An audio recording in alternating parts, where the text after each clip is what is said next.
नमस्कार, मैं हूं आपके साथ प्रगति और आप देख रहे हैं टोटल टीवी। बहुत बहुत स्वागत है आप सभी का हमारे खास कार्यक्रम बड़ी बहस में। हरियाणा में कांग्रेस के बीच उथल पुथल की खबरें लगातार सामने आती रहती हैं। कभी ऐसा लगता है कि कांग्रेस में सब कुछ ठीक है, ऑल इज वेल है, और कभी ऐसा लगता है कि कांग्रेस टूट की कगार पर खड़ी हुई है। हालांकि इस बीच आला कमान की तरफ से लगातार बैठकों का दौर भी देखने को मिलता है। कहा यह जाता है कि कांग्रेस में अनुशासन के तहत नेता और कार्यकर्ता काम करते हैं, लेकिन अब ऐसी कई तस्वीरें सामने आ चुकी हैं जिससे एक चीज स्पष्ट होती हुई नजर आ रही है कि कांग्रेस के नेताओं और कार्यकर्ताओं को अनुशासन रास नहीं आ रहा। दरअसल हरियाणा कांग्रेस के नेताओं को अनुशासन का पाठ रास नहीं आ रहा है।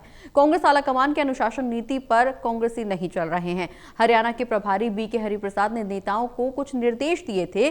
कहा यह गया था कि कोई भी कार्यक्रम, धरना प्रदर्शन, रैली करने से पहले पार्टी की मंजूरी लेना अनिवार्य है।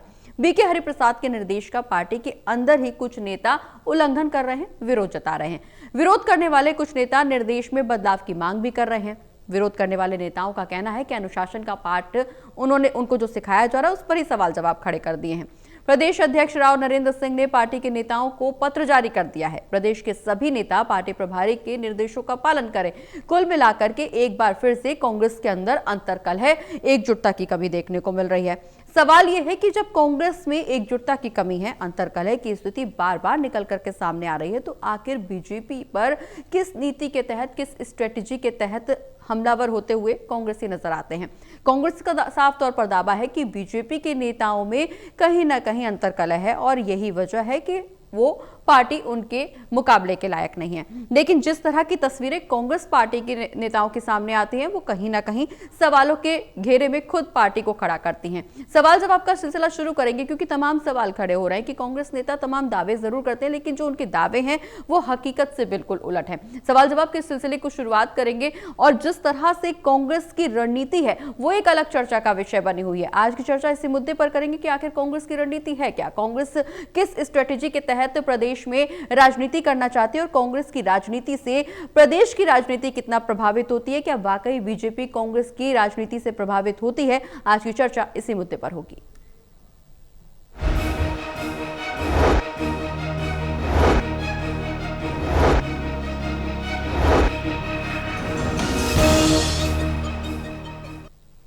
तो कांग्रेसी नेताओं को अनुशासन का पाठ समझ में नहीं आ रहा है। अनुशासन का पाठ कांग्रेस को रास नहीं आ रहा। कांग्रेस आलाकमान की अनुशासन नीति पर कांग्रेसी नहीं चल रहे हैं। प्रदेश कांग्रेस में अब प्रभारी और प्रदेश अध्यक्ष के अनुशासन संबंधी पाठ को लेकर भेजी गई चिट्ठी पर विवाद भी सामने आने लगा है। पार्टी में अनुशासन बनाए रखने के लिए पत्र में धरना प्रदर्शन, मोर्चे या कोई भी प्रेस कॉन्फ्रेंस करने के लिए अनुमति और दिशा निर्देश लेना जरूरी बताया गया है, लेकिन इसका असर बिल्कुल उलट हो रहा है। पार्टी के विधायक और कुछ नेता ही पार्टी की नीतियों पर सवाल खड़े करने लगे हैं। नियमों में संशोधन की मांग की जा रही है। दलील इस प्रकार दी जा रही है कि विपक्ष में होने के नाते और जरूरत पड़ने पर कोई भी एक्टिविटी करनी पड़े तो पहले अनुमति लेना जरूरी होने का फैसला व्यवहारिक नहीं है। इसीलिए पत्र में लिखित आदेशों और दिशा निर्देशों में संशोधन करना बेहद जरूरी है। तमाम सवाल खड़े हो रहे हैं क्योंकि पार्टी की एकजुटता पर एक बार फिर से सवाल खड़े होने लगे। हमारे साथ चर्चा करने के लिए मेहमान जुड़े हुए हैं। वरिष्ठ पत्रकार वीरेंद्र सोनी जी, इसके अलावा associate editor Devendra Kathuria ji, associate editor doctor Mahesh Kumar ji. आप सभी का बहुत बहुत स्वागत है। सभी के साथ चर्चा की शुरुआत करेंगे, लेकिन उससे पहले रिपोर्ट पर नजर डाल लेते हैं। प्रदेश में कांग्रेस अब पहले के मुकाबले मजबूत तो हो रही है, पर पार्टी का संकट अब भी बरकरार है कि पार्टी में गुटबाजी और अनुशासन के पाठ पर मीन मेख निकालने की प्रवृत्ति गई नहीं है। दरअसल पार्टी प्रभारी बीके हरिप्रसाद के बाद अब प्रभारी के पत्र का हवाला देते हुए प्रदेश अध्यक्ष राव नरेंद्र सिंह ने भी पार्टी के छोटे बड़े नेताओं को चिट्ठी भेजकर साफ कर दिया है कि कोई भी नेता किसी तरह का धरना प्रदर्शन, मार्च या प्रेस कॉन्फ्रेंस अब नहीं करेगा। पार्टी में अनुशासन को बनाए रखने के लिए ये जरूरी है। पहले पार्टी प्रभारी और अब पार्टी प्रधान के दिशा निर्देशों और अनुशासन का पाठ विधायकों और कुछ नेताओं को रास नहीं आ रहा। उनका मानना है कि विपक्ष में रहते हुए और सरकार से लड़ाई लड़ते हुए ये तरीका व्यवहारिक नहीं है। पत्र लिखने के पीछे सिर्फ और सिर्फ एक ही वजह है कि समय समय पर देखा गया बहुत सी जगह इन आदेशों को कुछ कार्यकर्ता पूरी अच्छी तरह से इम्प्लीमेंट नहीं कर रहे थे तो ये चीजें देखते हुए वो दोबारा पार्टी की नीतियों के मुताबिक जो भी प्रोग्राम हो वही हो, कोई अपनी मनमर्जी से प्रोग्राम इत्यादि ना करे। हालांकि पार्टी के कार्यकर्ता और नेता चाहते हैं कि पार्टी मजबूत हो, इसमें अनुशासन भी बने और बढ़े, पर ये तरीका और ऑर्डर का अंदाज उन्हें रास नहीं आ रहा। ये तो एक तरह से फाउल माना जाएगा। जब पार्टी में एकता और अनुशासन की दरकार है तो इस तरह का हल्का फुल्का टकराव और मतभेद पार्टी के हित में नहीं है। मर्जी है इनकी, आखिर पार्टी और भविष्य है इनका। Haryana bureau, total news. तो हरियाणा कांग्रेस पर तमाम बड़े सवाल खड़े हो रहे हैं। हरियाणा कांग्रेस को अनुशासन का पाठ समझ में नहीं आ रहा। अनुशासन नीति पर कांग्रेसी चलने को तैयार नहीं है, जबकि प्रदेश अध्यक्ष राव नरेंद्र सिंह ने पार्टी के नेताओं को पत्र जारी किया है और सभी नेताओं को निर्देशों का पालन करने के आदेश दिए गए हैं। लेकिन बावजूद इसके पार्टी के नेता सुनने के लिए तैयार नहीं है, मानने के लिए तैयार नहीं है। साफ तौर पर कहना कि अगर विपक्ष में रहने के नाते कोई भी एक्शन लेने की जरूरत है तो उसमें अनुशासनहीनता नहीं होती है, उसमें परमिशन लेने की जरूरत नहीं है। देवेंद्र जी, चर्चा की शुरुआत आपसे करेंगे। क्यों तमाम कांग्रेसी नेताओं को अनुशासन का पाठ रास नहीं आ रहा? क्यों, आखिर क्या वजह है कि वो परमिशन लेने के लिए तैयार नहीं है, पूछने के लिए तैयार नहीं है, आला कमान की नीति पर चलने के लिए तैयार नहीं है? प्रगति, राव नरेंद्र सिंह प्रदेश अध्यक्ष हैं और बीके हरिप्रसाद जो कर्नाटक से आते हैं, आप कर्नाटक के प्रदेश अध्यक्ष बन चुके हैं। ये दोनों बड़े नेता दरअसल चाहते हैं, क्योंकि मुकाबला बीजेपी से करना है इनको। तीसरी सरकार बनाई है बीजेपी ने, संगठन बेहद मजबूत, समर्पण, जो काम सौंप दो उसको पूरा करते हैं, तो मुकाबला बीजेपी से है। लेकिन दोनों बड़े नेता प्रदेश प्रभारी और प्रदेश अध्यक्ष चाहते हैं कि कांग्रेस भी बीजेपी की तरह चले। लेकिन कांग्रेस मेरे को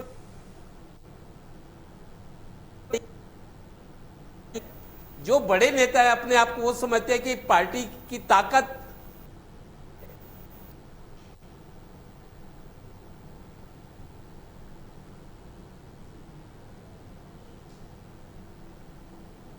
तो रही है, मजबूत संगठन है, समर्पण है, टाइम से रणनीति बनती है, टाइम से टिकटों का वितरण होता है। और 2024 के चुनाव में आप देखिए, एक महीना पहले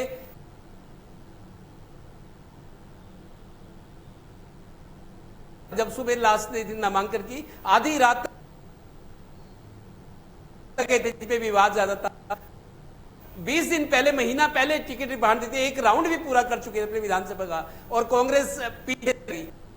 बीजेपी इस तरीके की राजनीति करती है, रणनीति बनाती है, एक थिंक टैंक है उनके पास, हर काम समय पर करना, फुल प्रूफ प्लानिंग करना, एग्जीक्यूशन, मॉनिटरिंग, मैनेजमेंट। क्या हूं कि राजनीति करना, चुनाव लड़ना, सरकार बनाना, जीत कर, ये कोई बीजेपी से सीखे। लेकिन कांग्रेस कल्चर नहीं रही है।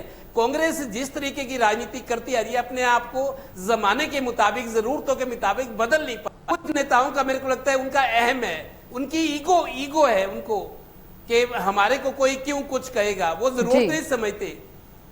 तो मेरे को लगता है यही वजह है जो कांग्रेस को बार बार नुकसान कर रही है और कांग्रेस की जगह हसाई हो रही है। अब बड़े बड़े नेता कई हैं, अब मैं तो जिस तरीके से पार्टी के लिए वो काम कर रहे हैं, उनको समर्थन और सहयोग मिलना चाहिए। लेकिन उन्हीं को ही एक तरह से इनडायरेक्टली टारगेट किया जा रहा है।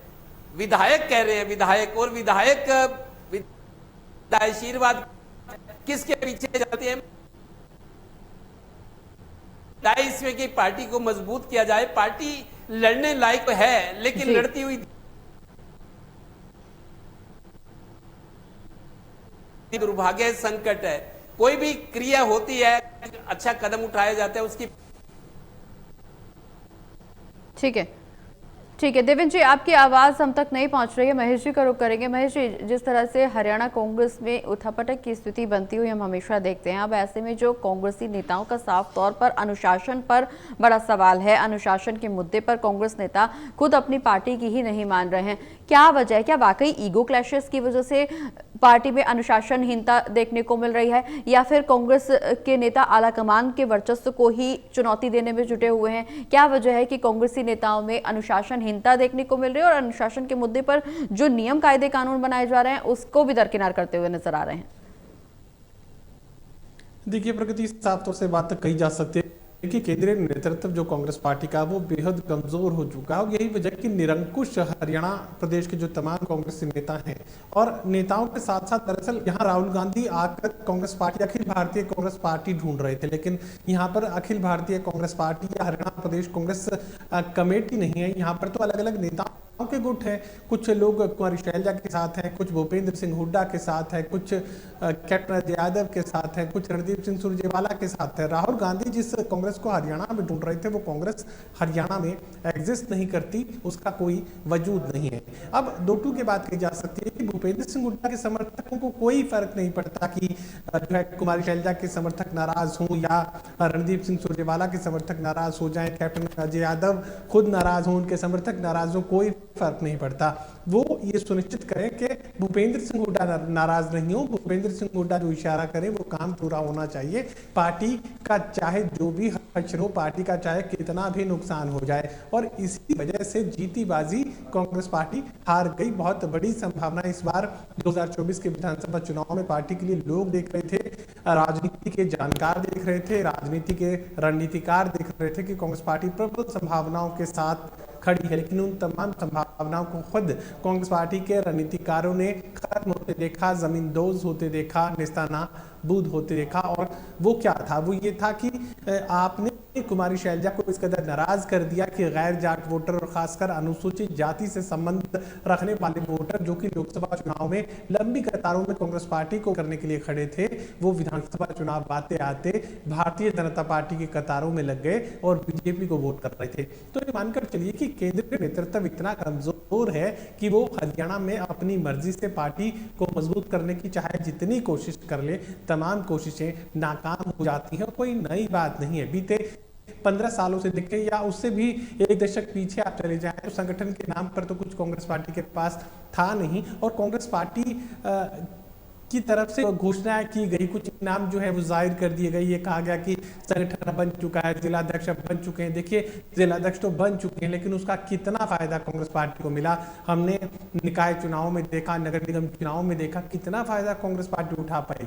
नतीजा तो सिफर था, शून्य था। अब शून्य में अगर कांग्रेस पार्टी को संभावनाएं नजर आती हैं तो वो देखते रहें, लेकिन जीत तो भारतीय जनता पार्टी के खाते में जा रही थी। अब आपके सवाल का सटीक जवाब यह है कि यहाँ वो कांग्रेस नहीं है जो राहुल गांधी ढूंढ रहे हैं। यहाँ नेताओं की, हुड्डा की अपनी कांग्रेस है, शैलजा की अपनी कांग्रेस है, और ये कांग्रेस इतनी बेलगाम है कि इन्हें केंद्रीय नेतृत्व के किसी फैसले से, प्रभारी के किसी फैसले से, यहाँ तक कि प्रदेशाध्यक्ष के किसी फैसले से कोई फर्क नहीं पड़ता है। उदयभान भूपेंद्र सिंह हुड्डा के इशारे पर अपना कार्यकाल पूरा करके चले गए और राम नरेंद्र कोशिश कर रहे हैं एकजुटता की, लेकिन किस हद तक कामयाब होंगे मुझे लगता है कि ये जो है संभावनाएं बेहद कम इसमें उनकी कामयाबी को लेकर नजर आ रही है, क्योंकि उन्हें झुकना पड़ेगा और झुकाने की कोशिश लगातार होती रहेगी। और राम नरेंद्र अगर झुके, किसी एक पलड़े में अगर बैठ गए, तो कांग्रेस पार्टी का फिर वही असर होगा जो 2024 में हुआ, 2019 में हुआ और जो 2014 में हुआ।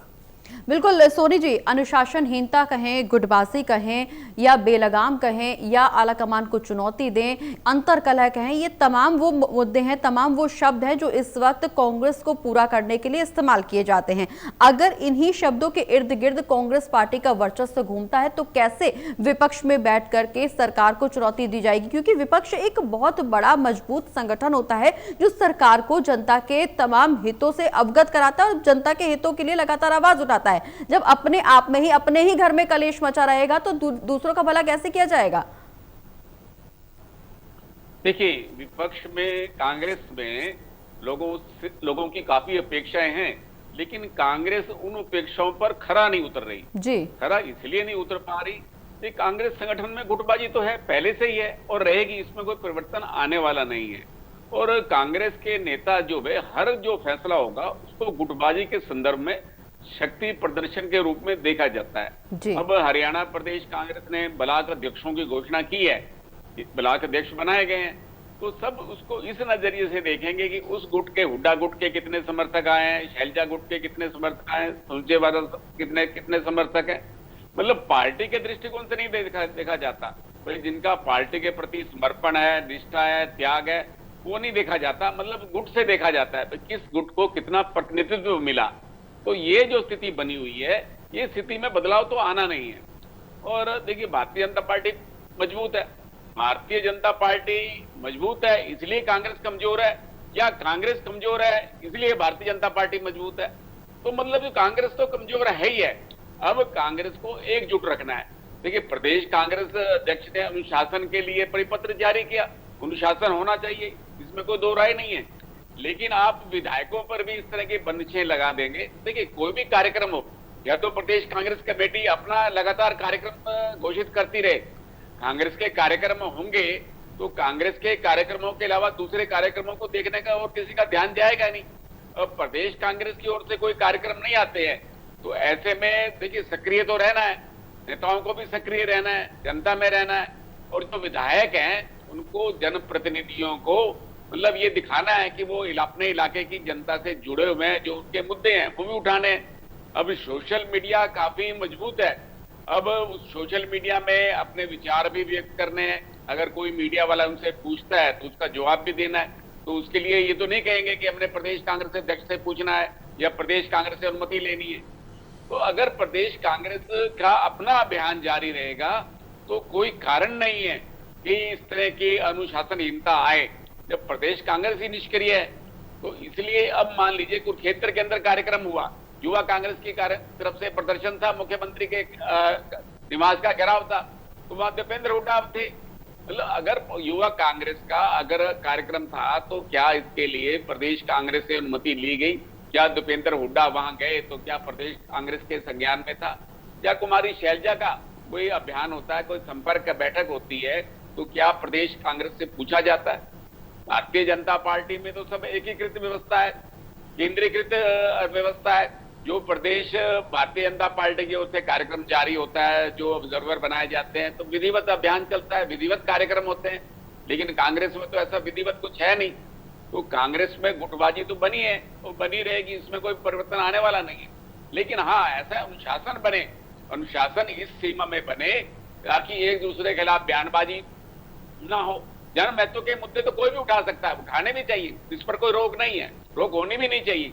हाँ, लेकिन पार्टी के जो मुद्दे हैं वो पार्टी के मंच पर ही उठाए जाने चाहिए, वो मीडिया में नहीं आने चाहिए, जिससे गुटबाजी को या आपस में फूट को प्रोत्साहन मिले और जनता में ये संदेश जाए कि कांग्रेस में तो गुटबाजी है, कांग्रेस जो है जनता की अपेक्षाओं पर खरा नहीं उतरी। तो कांग्रेस को आत्म विश्लेषण करने की आवश्यकता है और अनुशासन की सीमा में रहने की आवश्यकता है। हाँ, एक दूसरे के खिलाफ बयानबाजी ना हो, समानांतर कांग्रेस ना चले, इस तरह का दृश्य दिखाई देना चाहिए।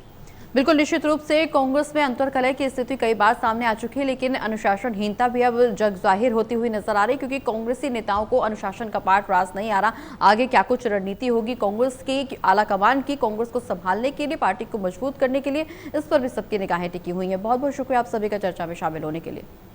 आज की बड़ी बहस में फिलहाल इतना, एक छोटे से ब्रेक के लिए रुक रहे हैं, जल्द वापस आ रहे हैं।